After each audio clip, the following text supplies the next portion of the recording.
Students, I am Rakesh Ranjan in front of you all. Today, I will teach you the second part of chapter 3 of mathematics, whose name is of class 10, whose name is pair of linear equations in two variables.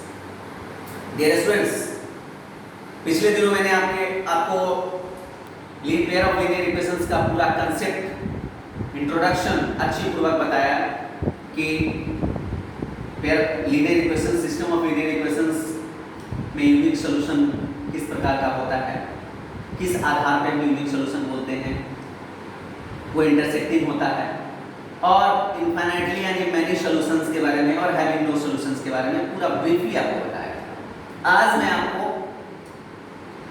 एक ही प्रश्न को तीन तरीके से, तीन विधियों से हल करने का तरीका बताता हूं, और मेनली अलजेब्रिकल मेथड, और पिछले दिनों मैंने आपको ग्राफिकल मेथड का एक्सरसाइज भी बनाने के लिए दिया था और ग्राफिकल मेथड बताया भी था। अब आज मैं अलजेब्रिकली मेथड से किसी भी पेयर ऑफ लीनियर इक्वेशंस को हल करने का तरीका, वो भी तीन विधि से बता रहा हूं। मेनली तीन विधि होती है, ऐसे चौथी विधि भी होती है जो रिड्यूसिबल फॉर्म कहलाता है, लेकिन मेनली तीन विधियां, मेनली तीन रूल्स होती हैं। वो है पहला एलिमिनेशन मेथड यानी व्युत्पत्ति समीकरण विधि, दूसरा सब्स्टिट्यूशन मेथड यानी प्रतिस्थापन विधि, और तीसरा क्रॉस मल्टीप्लिकेशन मेथड यानी वज्र गुणन विधि।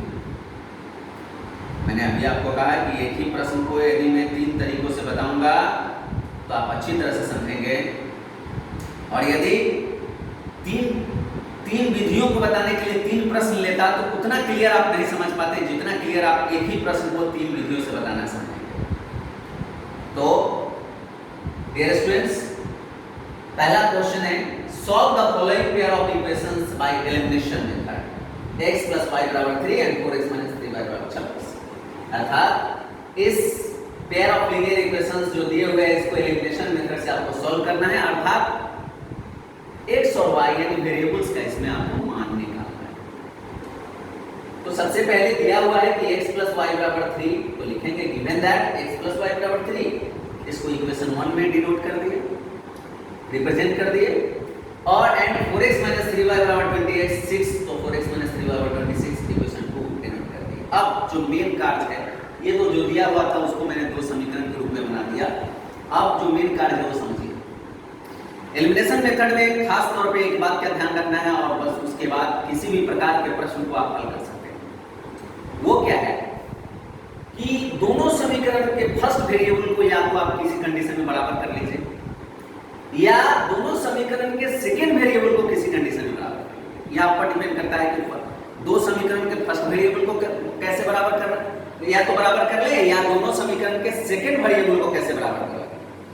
और इस बराबर करने के क्रम में कुछ न कुछ दोनों समीकरण में किसी न किसी अंक से गुणा करना पड़ेगा ताकि बराबर हो।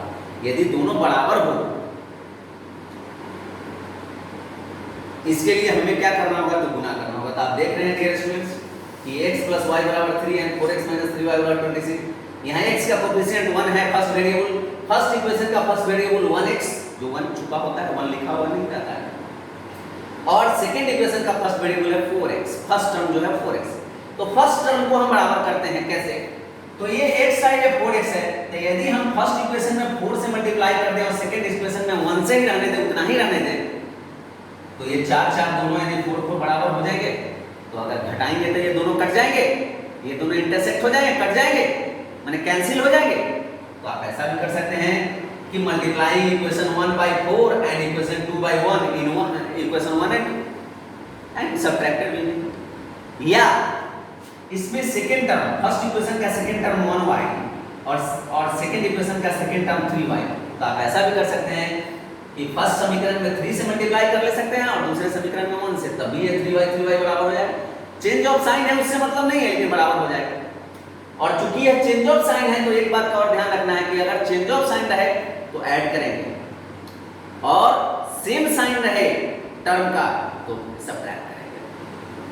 चेंज ऑफ साइन रहे टर्म्स का तो ऐड करेंगे, और सेम साइन रहे टर्म्स का तो सब्ट्रैक्ट करेंगे। जैसे आप देखे हो यहाँ x और 4x का साइन दोनों का सेम है, प्लस।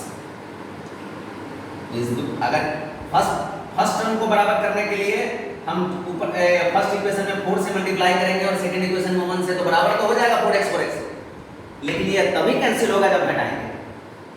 लेकिन यदि आप दूसरे तरीके से बनाते हैं कि सेकंड टर्म को बराबर करना चाहते हैं, तो यदि 3 से फर्स्ट इक्वेशन में मल्टीप्लाई कर रहे हैं और इसमें फर्स्ट से 1 से, ताकि ये 3y हो जाए, लेकिन यहाँ आप गौर कीजिए कि ये +3y हो जाएगा और ये -3y, तो यह कैंसिल तभी होगा जब इसको ऐड करेंगे।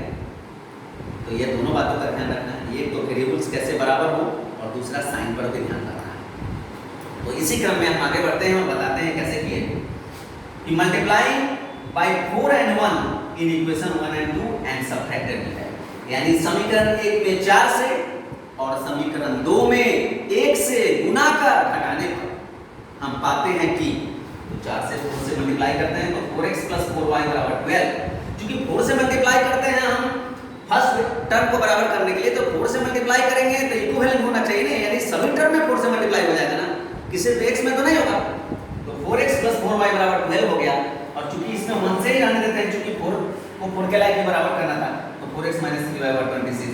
और आप जानते हो भाग देते हो, आप डिवाइड करते हो, तो जब मान लिख लेते हो तो उसके बाद सब्ट्रैक्ट करते हो, तो वही सब्ट्रैक्ट करेंगे तो चेंज ऑफ साइन हो जाएगा। तो यहाँ देख रहे हो 26 का साइन प्लस है तो ये माइनस हो गया, यहाँ 3y का साइन माइनस है तो प्लस हो गया, 4x का साइन प्लस है तो माइनस हो गया सब्ट्रैक्ट करने के क्रम में। अब देख लो +4x और -4x कैंसिल। अब ये +4y और नीचे देखिए ध्यान से, इसका साइन हम हो गया घटाने के बाद +3y, तो +7y लिख दिया। और यहाँ देखिए +12 और -26 तो -14 लिख दिया, तो 7y = -14 हो गया। अब y = -14/7 = -2, तो y का वैल्यू निकल गया -2। अब इस y के वैल्यू को किसी भी समीकरण में 1 या 2 किसी भी समीकरण में किसी भी इक्वेशन में आप डाल देंगे, x का वैल्यू निकल जाएगा। यदि आपको x का वैल्यू निकला हुआ है तो उस वैल्यू को भी किसी समीकरण में डालिएगा तो y का वैल्यू निकल जाएगा। लेकिन चूंकि हम यहाँ फर्स्ट टर्म को बराबर किए हैं तो y का वैल्यू पहले निकला है। अगर आप सेकंड टर्म को बराबर किए हुए रहते तो पहले x का वैल्यू निकलता। तो अब चूंकि y का वैल्यू निकला हुआ है तो हम y का वैल्यू किसी भी इक्वेशन में पुट कर रहे हैं। मैं यहाँ इक्वेशन 1 में पुट किया हूँ, इसका ये मतलब नहीं है कि आपको इक्वेशन 1 में ही पुट करना है, आप 2 में भी पुट कर सकते हैं, मान वही आएगा। तो putting the value of y in equation 1 comma we have, and since equation 1 x + y = 3 है तो x प्लस y के जगह पर पुट कर दिया -2 रिप्लेस कर दिए बराबर 3, तो x = 3 + 2 so x = 5, hence x = 5 and y = -2 is the solution of the given equation by elimination method. Okay, I think you minded. अब इसी प्रश्न को एलिमिनेशन आप समझ गए। अब इसी प्रश्न को सब्स्टिट्यूशन मेथड से बताते हैं, प्रतिस्थापन विधि से। क्वेश्चन आपके ध्यान में है कि x + y = 3 and 4x - 3y = 26। अब इसको सब्स्टिट्यूशन मेथड यानी प्रतिस्थापन विधि से प्राप्त करते हैं इसका हल। तो सिंस x + y = 3 दिया हुआ है तो किसी एक वेरिएबल का मान रिप्लेस करें। तो या तो x बराबर, अगर x रखेंगे इधर तो y उधर चला जाएगा, अगर y इधर रखेंगे तो x उधर चला जाएगा। तो अगर x रखते हैं तो x = 3 - y हो गया, इसको इक्वेशन 2 ले लिया। यदि आप चाहते हैं तो y = 3 - x होता तो भी इक्वेशन 2 होता। तो हमने फर्स्ट वेरिएबल का ही मान निकाली, x = 3 - y कर दिया, इसी फर्स्ट इक्वेशन से सेकंड इक्वेशन बना लिया, x = 3 - y। यदि आप चाहें तो y = 3 - x भी लिख सकते हैं और उस आधार पर भी बना सकते हैं। कहीं भी संशय और संदेह का सवाल नहीं है, मैथमेटिक्स संशय और संदेह है ही नहीं। तो x = 3 - y इस फर्स्ट इक्वेशन से सेकंड इक्वेशन बना लिया। अब चूंकि दूसरा समीकरण जो प्रश्न के अनुसार है वो 4x - 3y = 26, तो 4x - 3y = 26 को थर्ड इक्वेशन ले लेते हैं, इसलिए कि चूंकि 1 इक्वेशन को रिप्लेस करके हम सेकंड इक्वेशन बना दिए, सब्स्टिट्यूट करके 1 इक्वेशन को सब्स्टिट्यूट करके सेकंड इक्वेशन बना दिए, इसलिए दिए हुए प्रश्न का सेकंड इक्वेशन को थर्ड इक्वेशन बना दिया। अब सेकंड इक्वेशन का मान हम थर्ड इक्वेशन में डाल देंगे। ऐसा मत कीजिएगा कि सेकंड इक्वेशन का मान फर्स्ट इक्वेशन में डालिएगा, क्योंकि फर्स्ट इक्वेशन का मान आपने पुट रिप्लेस करके सब्स्टिट्यूट करके सेकंड इक्वेशन बनाया, तो कभी भी सेकंड इक्वेशन का मान फर्स्ट में नहीं पुट कीजिएगा। मतलब ये मेरे कहने का ये सेंस नहीं है, मेरे कहने का ये सेंस है कि जिसको आप सब्स्टिट्यूट कीजिएगा उसी मान को फिर उसी में नहीं डालिए, न तो पुनः उसी को भव हो जाएगा, जहां थे वहीं चले जाएगा। अतः जब 1 को सब्स्टिट्यूट करके हम 2 बनाए हैं तो 2 के वैल्यू को 3 में पुट करेंगे। तो putting the value of equation 2 in equation 1 comma we have, since 3 equation 4x - 3y, third equation 4x - 3y = 26 है, और चूंकि हम x = 3 - y निकाल सब्स्टिट्यूट करके लिख चुके हैं तो x के जगह पर 3 - y लिख लिए, तो 4 × 3 - y - 3y = 26, 4 3 जा 12 and 4 minus y minus 4y, तो 12 minus 4y minus 3y बराबर 26, तो minus 7y बराबर 26 minus 12, तो minus 7y बराबर 14, इसलिए y बराबर minus 2। अब फर्स्ट सेकंड इक्वेशन आपका x बराबर 3 minus y, आप चाहें तो किसी भी इक्वेशन में इस y का वैल्यू पुट करेंगे तो निकल जाएगा, लेकिन चूंकि सरलता पूर्वक हमको यहाँ x बराबर 3 minus y निकाले हुए हैं, 3 minus y सब्स्टिट्यूट करके हम बनाए हैं, तो चूंकि y निकाल लिए तो इसको वैल्यू पुट करेंगे तो x आ जाएगा, तो x बराबर 3 minus minus 2 बराबर प्लस, सो हेंस x बराबर 5 and y बराबर minus 2 is the solution of the given equation by finding substitution। Okay minded? And इसी क्वेश्चन को थर्ड विधि से, थर्ड सिस्टम, थर्ड रूल से आपको बताते हैं। अब है ये तीसरा rule, cross multiplication method. Question वही है, cross multiplication method. Solve the following pair of linear equations by cross multiplication method, x + y = 3। तो नोट्स में ना x + y = 3 है। डियर स्टूडेंट्स, मैंने आपको पहले ही दिन बताया था इंट्रोडक्शन क्लास में कि we already know that system of a pair of linear equations is in the form of a1x plus b1y plus c1 = 0 and a2x plus b2y plus c2 = 0. Then it can be represented as in the a1x plus b1y plus c1 = 0. So we write as in the form of x plus y minus 3 = 0. And so a1x plus b1y plus c1 = 0. Then a1 = 1 coefficient बचा, b1 = भी 1 छुपा हुआ है और c1 = -3। And next equation है 4x - 3y - 26, इसको हम a2x + b2y + c2 = 0 के फॉर्म में करने के लिए 26 को इधर ले आए, तो 4x - 3y - 26 = 0, तो a2x + b2y + c2 = 0, then a2 = 4, b2 = -3, c2 = -26। अब ये डायग्राम है जो नोट्स के साथ मैं आपको सेंड कर रहा हूं, ये डायग्राम है, इस प्रकार से हम क्रॉस मल्टीप्लिकेशन बनाते हैं, b1 b2 c1 c2 a1 a2 b1 b2, यानी x y 1, यानी b1 * c2 - b2 * c1 बराबर x बटा x by b1 c2 - b2 c1, x by यानी x बटा upon b1 c2 - b2 c1 बराबर y by c1 a2 - c2 a1 बराबर 1 by a1 b2 - a2। और इसी क्रम में हम लिखे हैं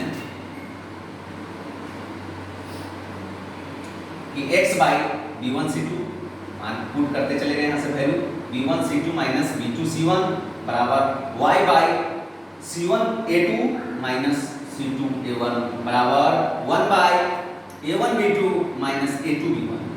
और यह आया x by -26 - 9 बराबर y by -12 + 26 बराबर 1 by -3 - 4 is equal to x by -35 बराबर y by 14 बराबर 1 by -7।